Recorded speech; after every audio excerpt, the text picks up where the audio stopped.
ခွန်အားသစ်အိုးရှင်ဖျားလာခဲ့သောခါသာသနာဟုရောင်ဝါသိမ့်ခဲ့မိမနွယ်တို့ချိုးတဲ့နှိမ်ချနေရလှ၏မြတ်တမှန်ကန်သည်မထင်မိဟိုးရှင်ဖျားလမ်းမတိုးနှင့်မနေရချင်းလမ်းသစ်ခုတ်ထွင်အလင်းမြင်တွေ့ကျင်နာလှဲ့ကြည့်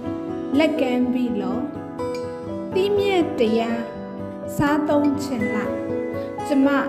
လိုက်ပါရစေအိုးရှင်ဖျားခြေပြားခလုတ်လှုပ်လိနုနဲ့တနာဖွယ်ဟုအားငယ်မိကကျမဝင်ရှိသိတတ်ပါ၏တွေ့ညိသည်မှာကျွနေရမှလာလှဲ့ခေါ်ကစွန့်စားရအံလုံလာရီမောခွန်အားအသစ်ဖြစ်ရမည်ပဲကြည်အေး